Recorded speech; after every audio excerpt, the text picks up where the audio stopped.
Bueno, vamos a ver antiagregantes plaquetarios.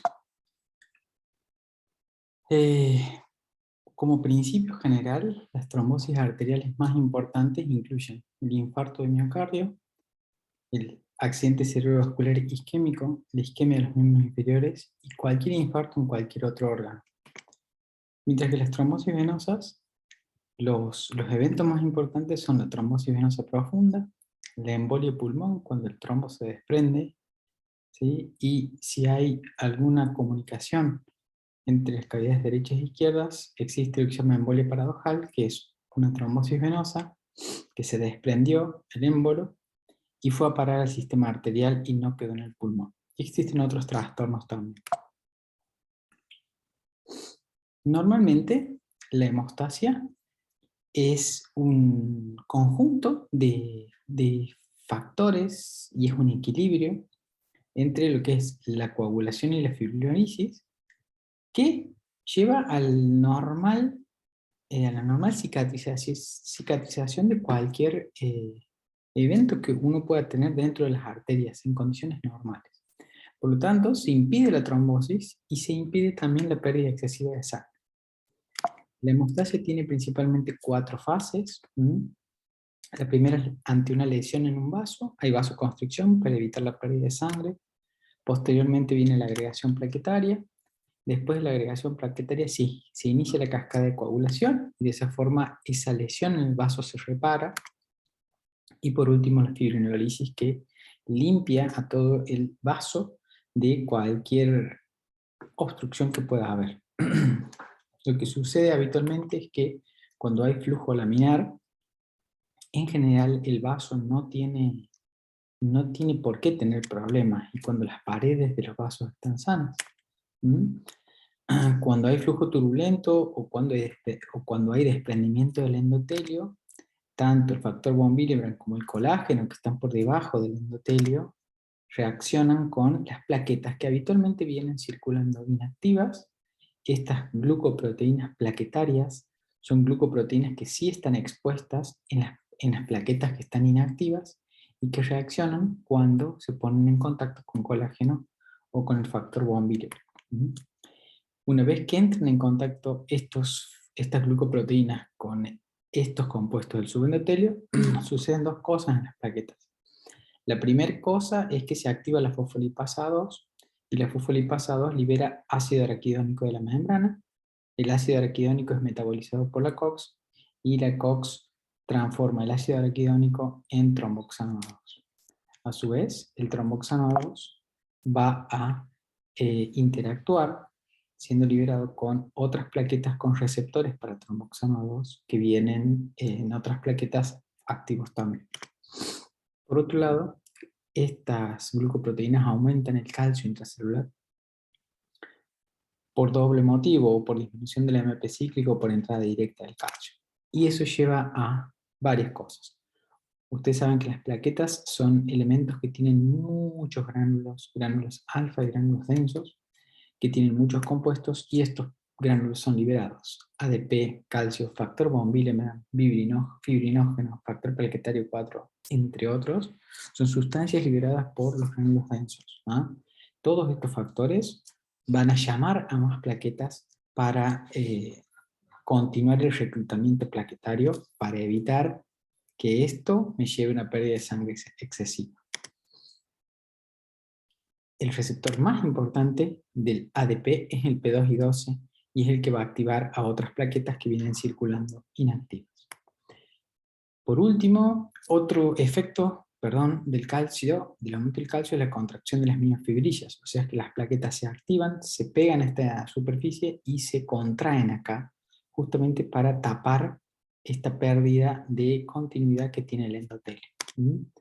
Y otro efecto del aumento de calcio y de la disminución del AMP cíclico en la plaqueta es la exposición de esta glucoproteína 2B3A, que gracias a que se expone, y si hay fibrinógeno suficiente en los vasos, lo que va a suceder es que con otras plaquetas activas va a formar complejos donde hay plaqueta, glucoproteína 2B3A, fibrinógeno glucoproteína 2B3A y plaqueta. Y de esta manera se va a formar el agregado o la malla plaquetaria.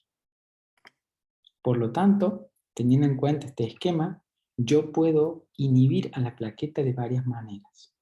Por un lado, puedo con la aspirina inhibir la ciclooxigenasa y evitar la formación de tromboxano A2, ¿sí? Por otro lado, con todos estos fármacos, que son el clopidogrel, el ticagrelor, el prasugrel y el cangrelor, inhibir el receptor P2 y 12 del ADP. Y por último, con estos fármacos, tirofiban, eptifibatida y abciximab, inhibir al receptor a la glucoproteína 2B3A. Esta es una inhibición mucho más potente porque es el paso final de la agregación plaquetaria y la unión y la agregación propiamente dicha de las plaquetas final, ¿sí? Por lo tanto, esto, si uno va a los vasos, acuérdense que el primer suceso es la vasoconstricción, cuando hay una zona de lesión endotelial. Posteriormente empiezan a jugar el factor von Willebrand y el colágeno que está debajo del subendotelio para que las plaquetas se peguen y se contraigan acá, a su vez liberen gránulos, ¿ah? Y se forme el primer tapón plaquetario, porque las plaquetas se van pegando y contrayendo entre sí y tapan esta solución de continuidad.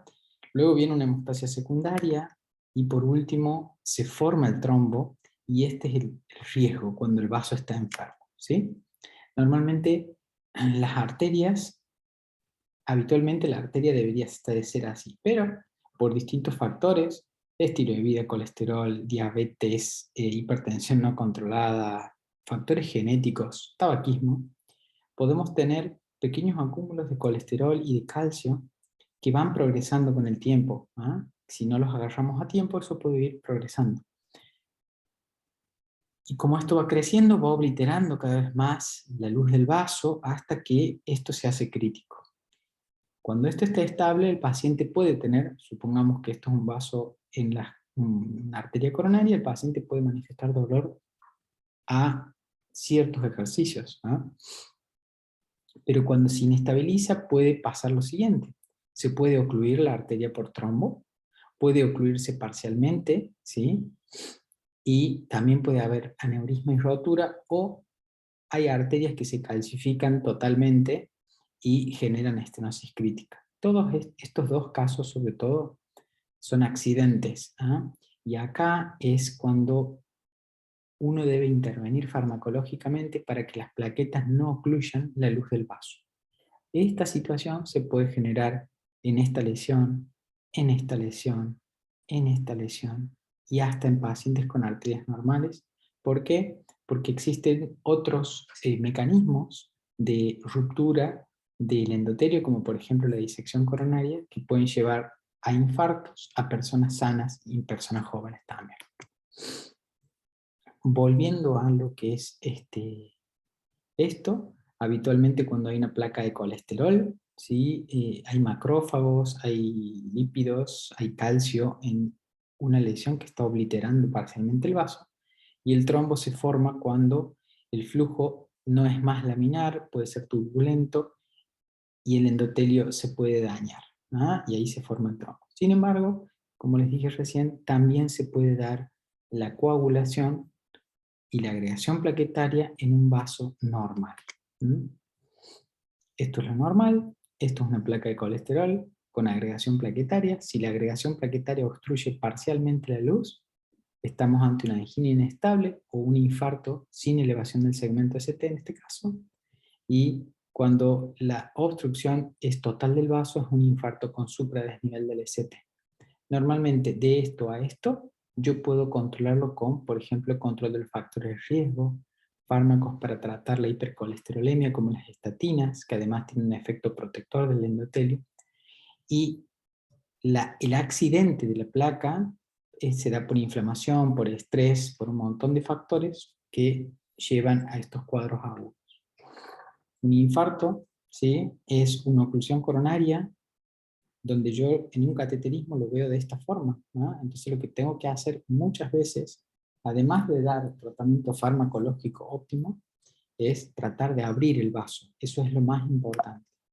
Para eso puedo lograrlo, por ejemplo, con un stent y una angioplastia, ¿no? Una angioplastia es pasar una guía, inflar un balón, ¿sí? El balón puede inflarse solo, eso es angioplastia sin stent, o inflarse con un stent y que el stent quede protegiendo a este vaso de esta lesión.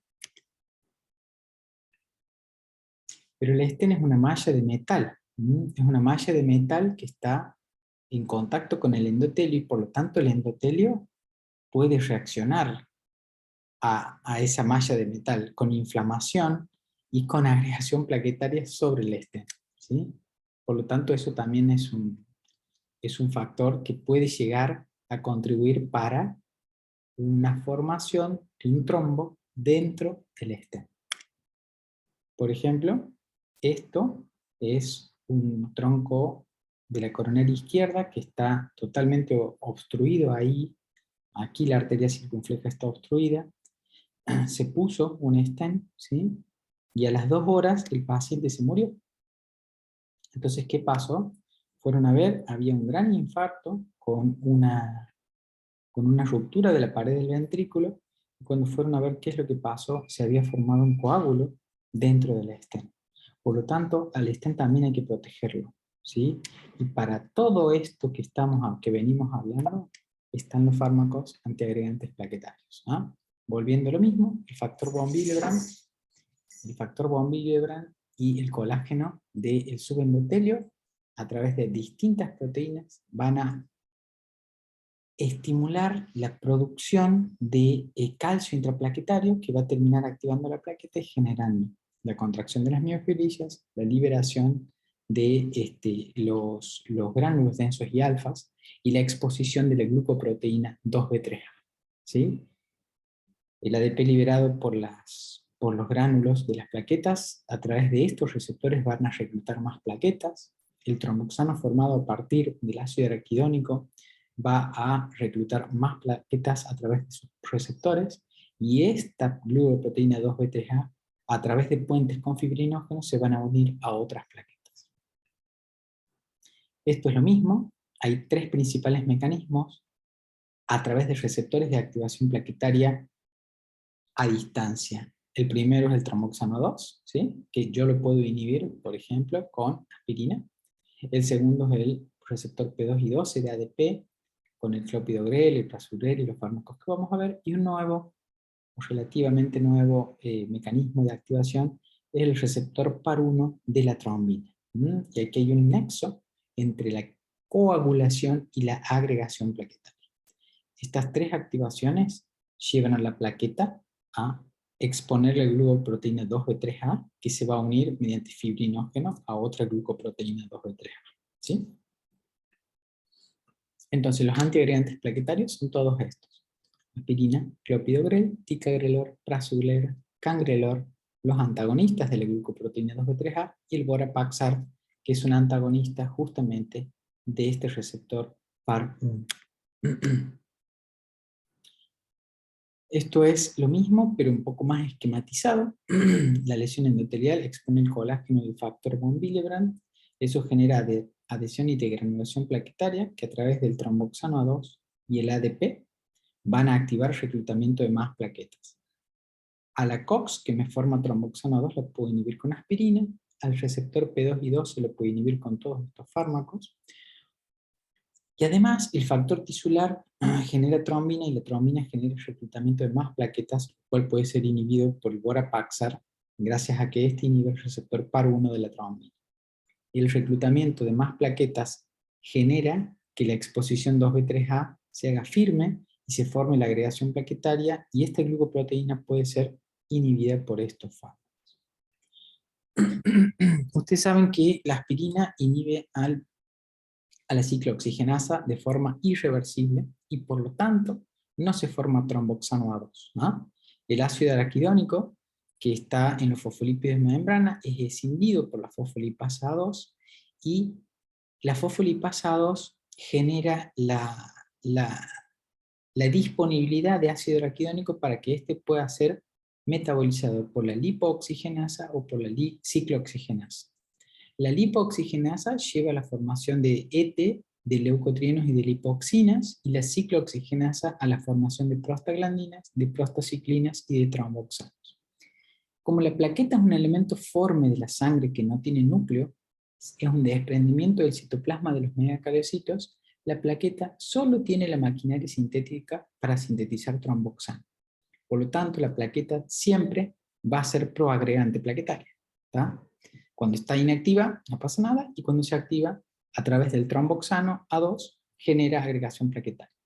El endotelio, a diferencia de la plaqueta, tiene núcleo, puede sintetizar más enzimas en el caso de inhibirse, y el endotelio sintetiza prostaciclina, que al contrario del tromboxano es antiagregante plaquetaria y es vasodilatador, mientras que el tromboxano es proagregante plaquetario y vasoconstrictor.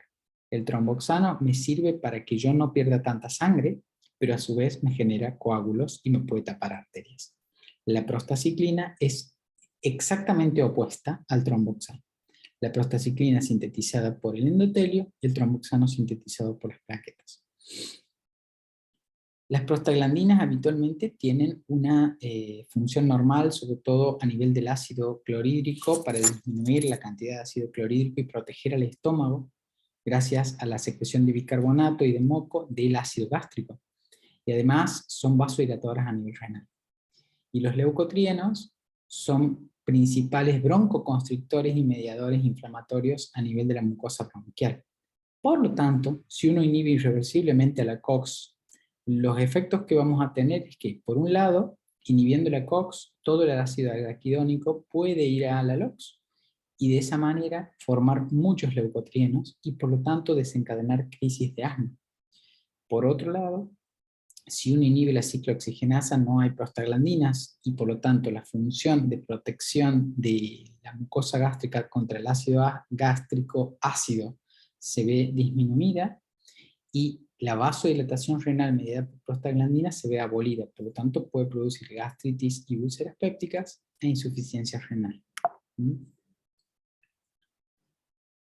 Y la paradoja es, ¿por qué la aspirina la utilizamos si inhibe las prostaciclinas en el endotelio e inhibe los tromboxanos a nivel de la plaqueta? Porque a la dosis que usamos la aspirina, que son de 75 a 325 miligramos, la inhibición es principalmente a nivel plaquetario. ¿Sí? La inhibición es a nivel plaquetario. El tromboxano A2 se inhibe, ¿sí? Mientras que la prostaciclina secretada por el endotelio no se inhibe. Y en el caso de utilizar una dosis mayor a 200 o una dosis de 325 miligramos, el grado de inhibición es mínimo y el endotelio cuenta con núcleo donde puede sintetizar otra COX y restablecer la función para sintetizar prostaciclina. En cambio, la plaqueta, una vez que le inhibo la ciclooxigenasa a la plaqueta, la plaqueta no puede volver a sintetizar COX, y para restablecer la función plaquetaria es necesario que salga una nueva plaqueta del megacariocito con su ciclooxigenasa funcionante. Entonces, la aspirina inhibe la síntesis de tromboxano 2 en dosis de 75 a 325 miligramos día. Y cuando uno utiliza dosis más alta, por ejemplo, la dosis inflamatoria de 500 miligramos, que es la aspirina, la común, esa dosis es antiinflamatoria e inhibe tanto el tromboxano, la síntesis de tromboxanos, como la síntesis de prostaciclinas. La absorción de la aspirina es fácil por la vía digestiva, la vida media es muy corta, pero tiene una acción prolongada por la inhibición irreversible de la COX, y como hemos hablado puede producir úlceras gastrointestinales, gastritis, hay reacciones de hipersensibilidad, y no se olviden de el desencadenamiento de una crisis de asma por el efecto de dejar todo disponible para que se formen leucotrienos. Dosis muy altas de aspirina, que no es el caso de la dosis antiagregante, pueden producir acidosis metabólica y salicilismo. Los inhibidores del receptor P2Y12 son estos: clopidogrel, ticagrelor, prasugrel y cangrelor. Estos fármacos los podemos clasificar también en irreversibles y reversibles. Estos dos son irreversibles y estos dos son reversibles. Eso ya es un efecto importante. El clopidogrel es el que más evidencia tiene, es el más usado y es el menos potente. Se da por vía oral y tiene una gran característica, que es un profármaco que tiene metabolismo hepático por el citocromo P450 del subtipo 2C19. Eso tiene dos problemas.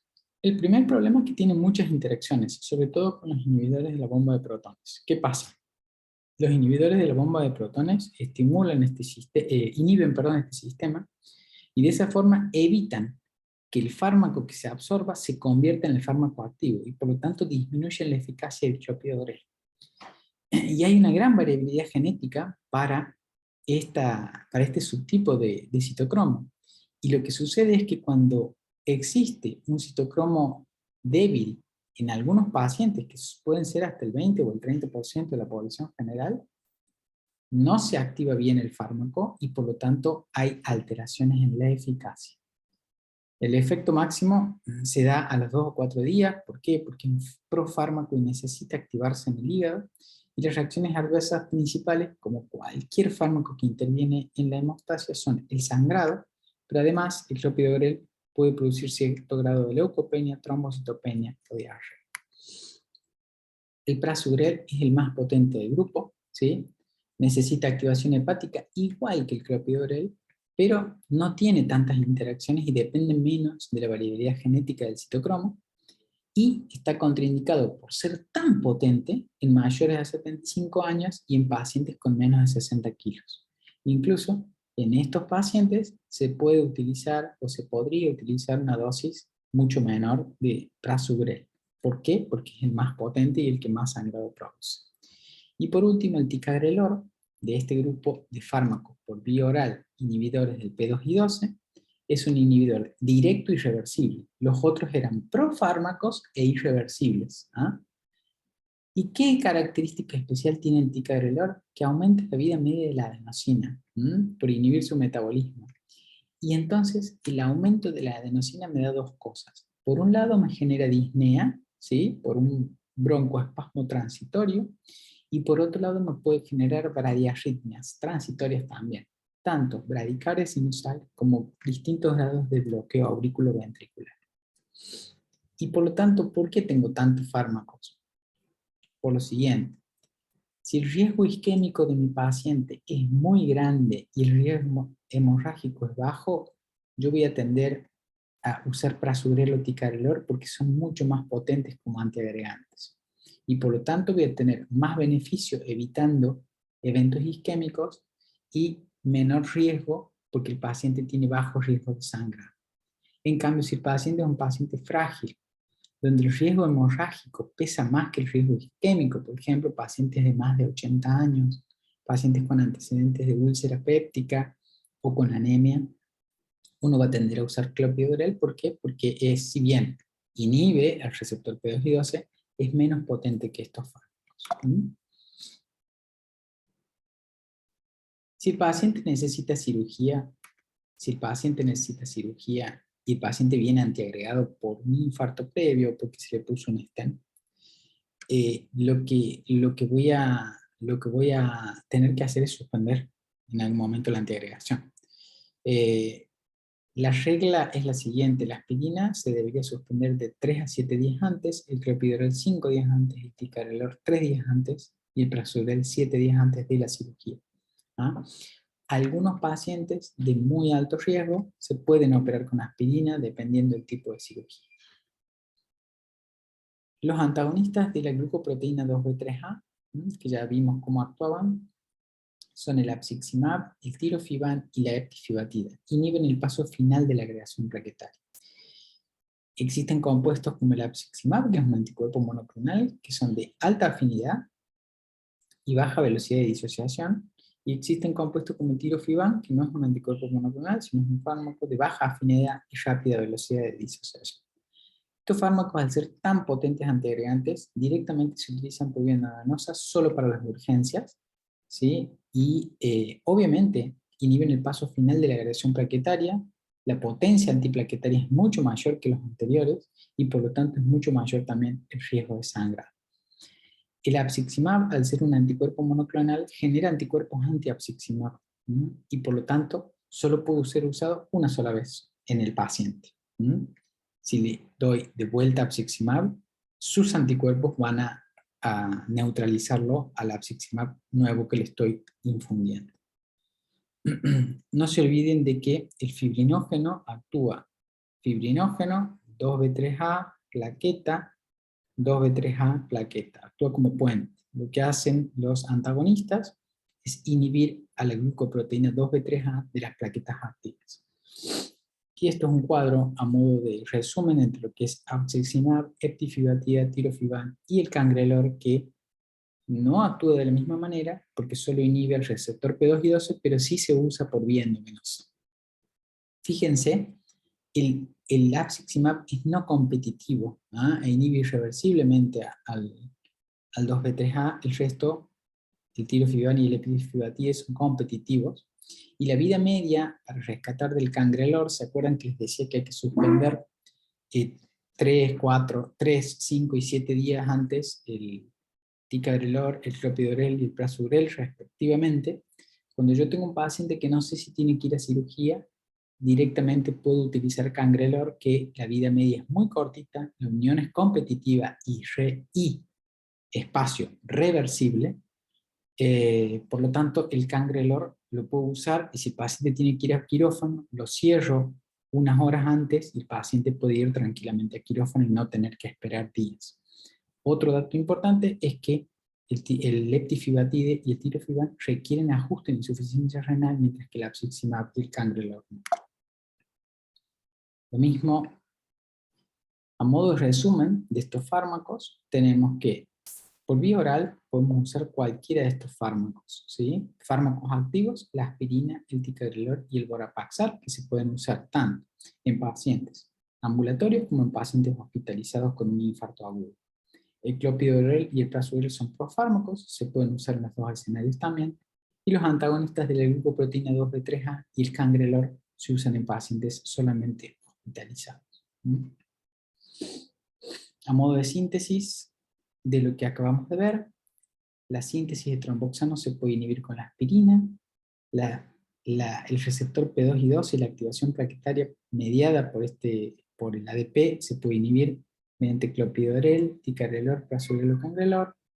El receptor, la glucoproteína 2B3A, puede ser inhibida por estos compuestos, y el receptor de trombina PAR1 puede ser inhibido por el vorapaxar. Estos agentes habitualmente se utilizan en síndromes coronarios agudos, en accidentes cerebrovasculares y en algún otro escenario donde requiera intervención, inhibir el sistema de hemostasia de la agregación plaquetaria. Habitualmente en un infarto, o cuando se coloca una stent, se puede utilizar aspirina más alguno de estos tres, clopidogrel, ticagrelor o prasugrel. Si hay alguna lesión de un trombo muy importante durante las primeras 24 horas, además de aspirina, clopidogrel, tica o prasu, se puede usar uno de estos tres fármacos, ¿sí?, en infusión continua las primeras 24 horas, y en algunos escenarios también a la aspirina más algún inhibidor del P2 se le podemos adicionar también durante un tiempo corto de 24 o 48 horas anticoagulantes, que vamos a ver en otra clase. Muchas gracias.